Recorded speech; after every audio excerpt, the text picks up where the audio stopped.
Since the 1860s, Flint Creek Valley residents have seen their fortunes rise and fall. During the booms and busts of silver mining, through 2 world wars and the Depression, they worked, raised families, built lives. The mines may have produced the ore, but the hardy pioneers remain the true treasure. Their experiences are the window on a past that modern times will never recreate.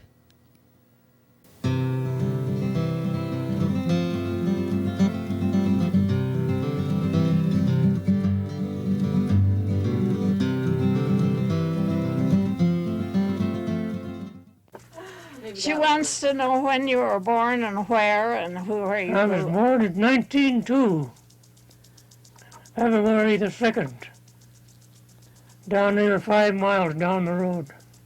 That's where the old home place was. And another thing I should recall is when I was just a small boy, young folks down there, they always had to provide provisions in the fall, because sometimes in the winter you couldn't go to town all the time with the team. You can run into blizzards and storms. So they always bought, maybe 1,000 pounds of flour and potatoes. That you could have to go down, maybe down to Maxville or down in there in the fall and get 500 pounds of potatoes or something like that, and grain for the chickens. And people go into the stores now and they're hung with ready-made clothes. There was no such thing in those days up until, I don't know, probably 1915 or so. And the seamstress came to Hans's folks and made all their clothes. And my mother taught me to make the boys' shirts for them when I was 9 and 10, so I knew how to sew, so I made my own clothes always. So then I had an aunt in Billings, and I went to summer school there for 4 summers and stayed with them. Then I wanted to go on to school, so I came out to the university in Missoula and went there, and I taught around here. And my downfall was that I ran out of money in March one year, and I came out to Willow Creek to take a summer school, and there I met Lucci. So that meant, because he doesn't move anywhere, this is where we stayed.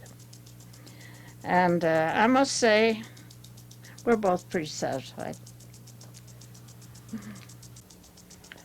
When we moved out here, I had $800 cash money and a new pickup. So I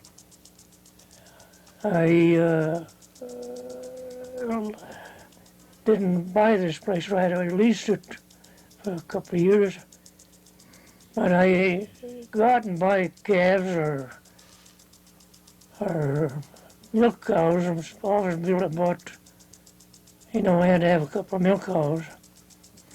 You bought them from Days, you remember? Well, yeah, the homesteaders, they always had a cow or two, and if they had calves, I'd buy the calves. And I'd butcher them and sell them and take them to town and sell them to the butcher in the butcher shop. And I bought younger yearlings. I bought for $20, $25. Calves, if there's any calves available, I might buy them for $10. But I'd keep them, or grow them out, and I always made a little money at it. So how did we live while we were getting the herd trapped? My dad give me 20 cows on shares, and he give me half the calves. So that's how I got to start. There were no elk here at that time. But I can remember when there was no elk in the country. It was all deer. Although you had wild chickens, you don't see anymore. But there used to be lots of them here, and in the summertime they'd come in pretty handy. And of course you could always fish. I always had good fishing up here. The Days were kind of a part Indian family, and they knew how to survive in the old way. And so they taught me how to, when he killed a deer, of course, we had no refrigeration. So you cut it up in the whole deer up into steaks, and you put in a big crock a layer of meat and a layer of salt, and a layer of meat and a layer of salt. And it would keep until you could use it up.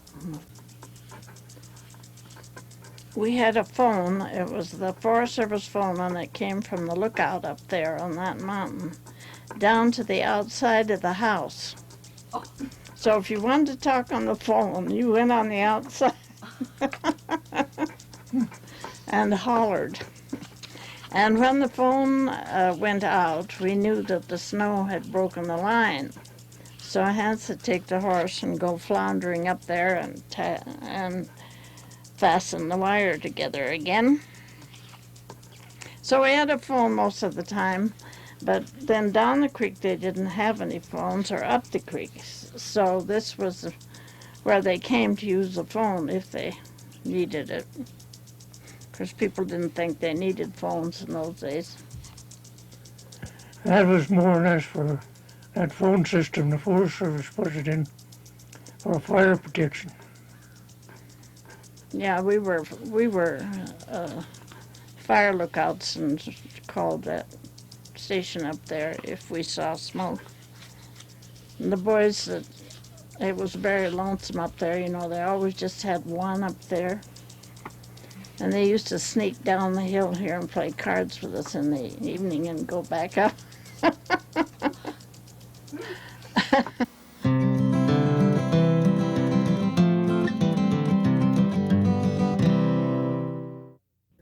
Yeah, I started dancing when I was, well, from the day I was born. Minute I walked, somebody was teaching me how to kick. You know, when you got a grandfather that's a dancing teacher, and then he gets his little clown, he was just tickled to death to have me. But I can remember Grandma had a dressmaker there in Butte that used to make my costumes for me. She'd get all this beautiful. In those days, it was crepe de chine that they used. And I think now it was really beautiful because it was something that would fold and kind of go in place just beautifully. And this woman used to make all kinds of pretty things for me. And I danced one time with a jump rope. And then they put roses around the jump rope, you know, artificial roses. And I danced and used the jump rope. It was quite nice, I guess. I don't know. But I had a hell of a time trying to learn to do that jumping and keeping those roses on there. But it was fun. I went to a school in Butte called Myrtle Elvers had a school there. And she was just a young girl, and she started our class out. And I think she only had 6 of us to begin with, so we used to put on quite a show. And we did everything. But my grandmother was real fussy about what I did. I did a lot of ballet and toe work, but she didn't want me doing what they called the hoochie coochie in those days. And it was real important, you know, that you study and do things and get things going real well. My grandfather was quite a student himself, and he just taught me all kinds of things that most kids didn't even know about, because he thought it was fun. Grandma used to say to him, "What are you doing to her?" Well, he said, "When you got a bright mind, you better use it. Right. She better learn to use her head and do what she wants to about it." But Grandma said, "But she's so little." And he said, "That's all right, she's tough." So I guess I was tough. And he used to say to me, "You're never going to be bigger than a minute, so you better learn to walk tall." So I always stood up very straight, and I never felt little. I don't know why. And I was real little. I think I was all of 5 feet. 4'9", I think, when I first went to high school. And I weighed about 60 pounds, maybe. I was never very big. But a lot of those schools I didn't go very long because Grandma'd buy another place and we'd move again. My granddad used to tease me and he'd say, "Well, it was cheaper than paying rent." I can't remember the name of that street, but it's the one below Mercury. That's where our office was down there. The old Bingham Candy Company was what we worked in, and that's where we had our commodity store after we left the courthouse. And so we had 5 different butcher shops in town where people would go and get meat and some stuff they called offal. That was the liver and the lights and the hearts and all. And those things they got for nothing. And the other things they had to pay so many red stamps to get them at our commodity stores. So we had 5 of those stores. Well, all of those fellas would bring their slips in every night, and then we had to post those. We had 5,500 people on the dole over there in Butte at that time. Now, that's a lot of people. Just what, honey? The ladies of the red light district? Oh, yeah. You know, Dirty Gert was her name. And she was really nice. She'd come up, and those girls were having a tough time. Business was poor, and they had to come up and get powdered milk from us and commodities and things, you know. And she'd say to me, if you see me downtown, don't you even speak to me. I said, why not, Gert? Well, she said, I'm just not the kind of a person that you should be talking to. And I said, I couldn't do that to you. Now, why would I be like that? How could you do that? See, I wasn't brought up like that. I didn't know what she did for sure, I guess. Somebody said she had a crib or something, and I didn't even know what a crib was. Oh, God. Well, I met Lee on a blind date. This friend of mine was going with Chuck Metcalf from here, and Chuck called one night and he said, Nina, get one of your girlfriends. I'm going to bring my boyfriend over with me. And so she came. We worked in the office at the courthouse together.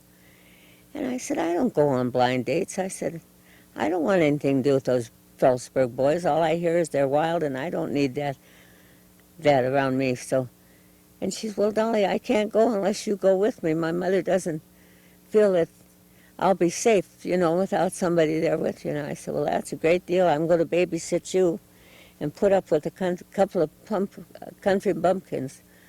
And, you know, though, Lee had one wonderful trait. He was the best dancer you've ever seen. All of that's so different now. See, this is one of the old cabins that they had there. And the other house was a log house there, too. And it's too bad they had to destroy a lot of that stuff, because those houses were built in 1855. And there's lots of history around here. Just lots of funny things. And I was glad he didn't take that other old building down, because that was quite an old building there at the time. That used to be the bunkhouse for the big house at the first people that had these nice houses here. But see, all of that's been taken out. It's too bad that they took that old house out. But they said, well, it's no good, it's falling apart. And I said, wouldn't have taken much to fix it. And I've always been one that preserved the old things. I love the old things. And I think we should teach our children to preserve things. Everything doesn't have to be brand new all the time.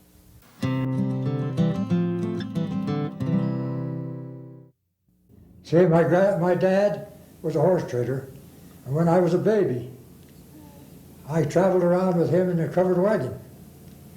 My mother was in World War I, was a nurse in World War I.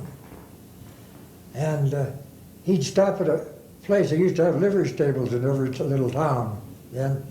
He'd stop and he'd trade for a horse. He'd say to me, get on that horse and see what it's like. I'm just a baby. I'd climb on the horse, dump me off. I'd bawl and carry on. He'd grab a club and say, get back on that horse. So I got on that horse. He said, that horn's there to hang on to. Ride him. So that's how I started. But I really didn't do too much of that mining, and I used to tram, you know what they call tram, run the motor, you know, pull them chutes and pull the cars out, you know. It was, they had them motors to pull them cars, they'd get them string cars, 6, 8 cars to a string, you know. It was a lot harder work when you had to push them by hand, push them by, you know, one at a time. When I was a young guy, about 19 years old, I had a job up there tramming, and I could really go then. Yeah, I was in good shape, and I was as skinny as a rail, you know, in good shape. Go up there and push 70, 80 of those cars out, you know, in a shift. I went to work for the Forest Service 1 year before the last depression. Oh, what an odd year that was. My mind was going bad.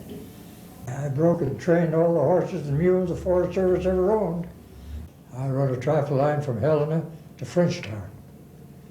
Me and a fellow by the name of Spink, Archie Spink.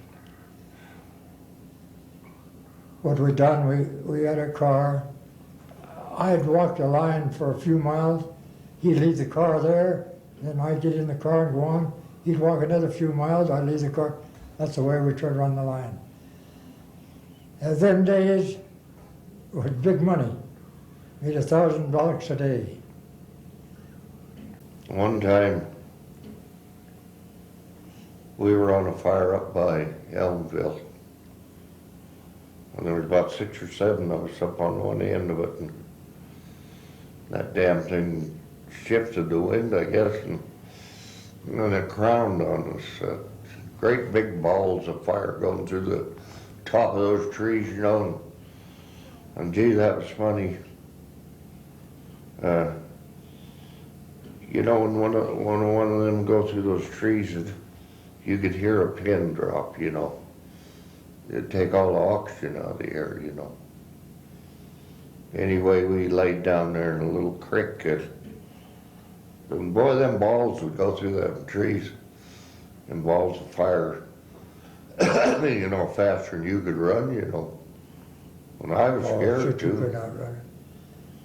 Anyway, when we got out of there, I was black as an ace of spades, all of us were. There was a crew coming up there to relieve us, and we met them on the trail. They were going up, we were coming down there from Hagen. Anyway, Duck McRae, he spotted me and he started laughing, you know. I said, Dunk, it ain't a goddamn bit funny.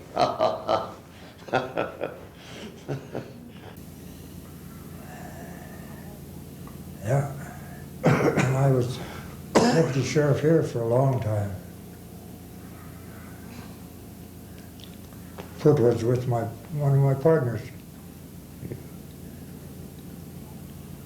We got in a little argument one time in a saloon.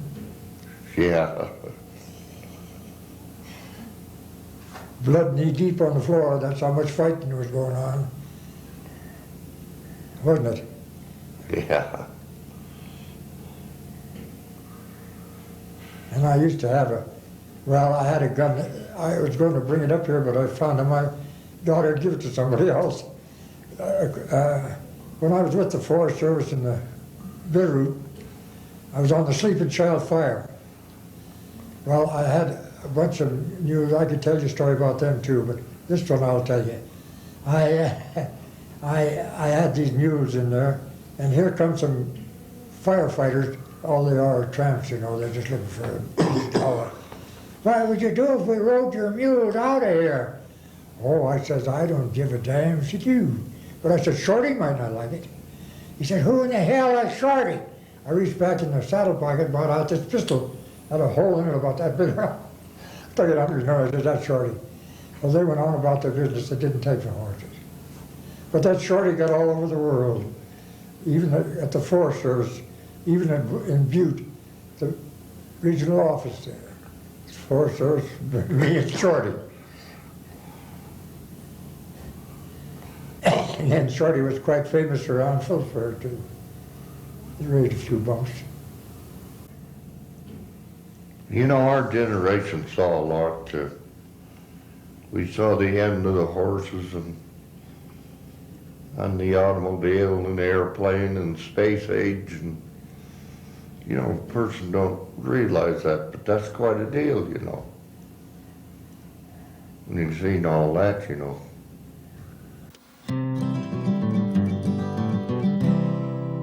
Well, when did you get the job at the livery stable? Was that when you were in high school? Oh, I had the job at it wasn't the livery stable, it was Caldwell's teaming outfit. He was in the old Hope barn up there. Uh-huh. And That's up above the Kaiser house. well, no, the one that was on the street there by where Byam's trailer is. Uh-huh. That was Well, didn't you work there when you were in high school? well, yeah, I worked for old Lee Caldwell there. When I was going to high school, I used to clean the horse barn after school every night. They had 20 head of work horses there. And then on Saturday or Sunday, I could take a team and go up and haul coal up at the mill or do something, So we had a little income that way from that deal then. But that was after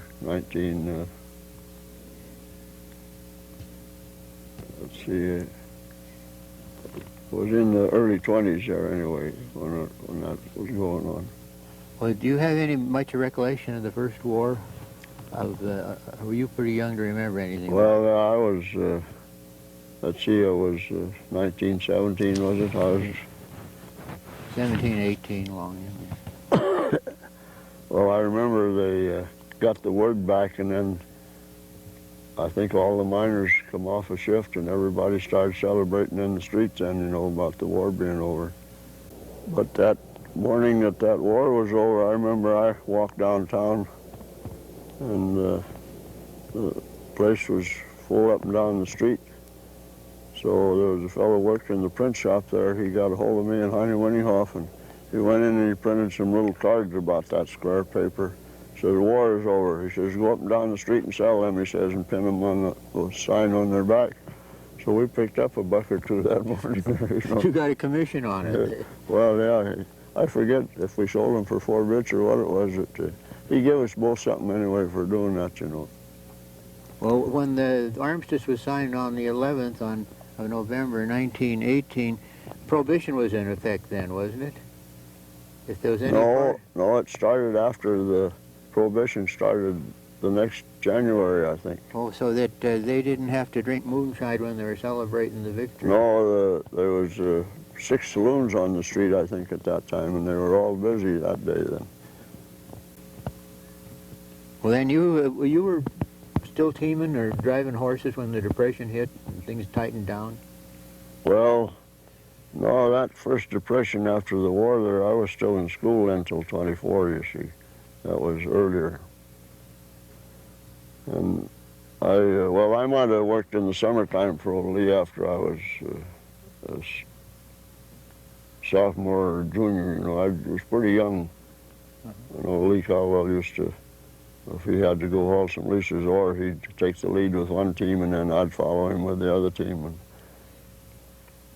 so I started, and then there was a job hauling coal from up at those bins there by where Aunt Nolly's mill is now, the railroad bins there. You used to dump coal up there, and you had to haul it back down to these mills that burnt down. Mm-hmm. And I could haul that, I could do that job on Saturday and Sunday when I wasn't going to school.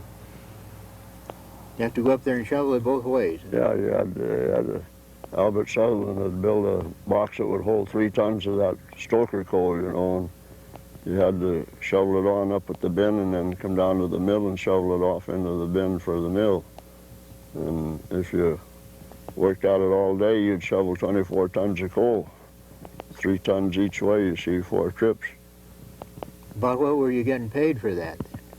You get $5 a day. Oh. That was Skinner's wages for a 4-horse team, and they paid $5 on that shoveling job too.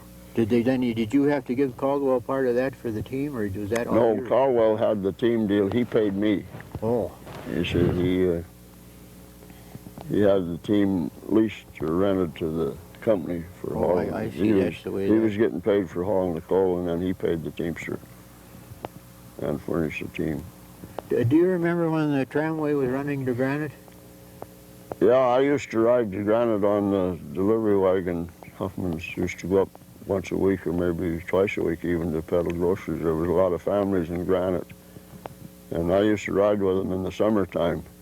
And I remember going up the Granite Road with a team, and then here were the buckets coming, you know, the empties was going back and the loaded one was going down. So I saw that run when it was in operation.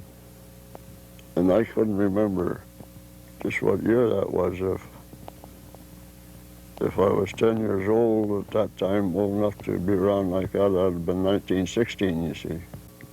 I'm not too sure about all that, but I think both shafts were running at that time. You know, they had the Granite Mountain running and the Bimet too, the Blaine. And so there was houses all over Granite. You can see the results of the old foundation jet of them, you know, on the side hills there. Trees have grown up around them now, you know, and you got to look for them. But and there was a Miners Union Hall there, a fine big building there, a brick building, you know. And there was shacks and houses every place there, you know. Well, do you remember when they used to have dances up there in the Miners Union Hall? Yeah. Old Skookum Jim was living on the second floor of the Miners Union Hall, but the dance hall was available then, you know, and they had Craddock's orchestra there. A fellow could play a fiddle or a banjo or something, and they had music anyway. And now you're talking about it just after the First War or during the First War. yeah, Or are you talking about when they shipped all the manganese out after that, when Hickey built his mill? well, when those mills got built and the manganese got processed here, then it was ground here, and then the concentrate went out, you see. But that was after the war was over. And then the reason that ore was needed and available was that they started making batteries out of that stuff. See, that was battery ore, they called it. It was manganese dioxide, and it was part of the body of the battery, you see. So they called it battery ore or manganese dioxide. Well, somebody, well, like your flashlight batteries, I guess. But before either one of you can remember, I remember when radios first came out. Yeah. They had the batteries were that big. They were dry batteries, like flashlight batteries, and I guess all over the nation, the radios were getting popular, and that's where a lot of that. Apparently, They got a big demand for that manganese dioxide ore anyway, you see. It was a good product for the open market to sell. Well, yes, I have real estate and been county commissioner for quite a while. It's been a thankless to point, time-consuming job. And then my youngest son and I are in the cattle business out here. Supposed to be retired, but then sometimes that's what happens, sometimes when it doesn't. And then when you have my son's managing the ranch down there, once in a while he comes to me and says, "Say, Dad," and that means that he actually would like a little advice. Yeah.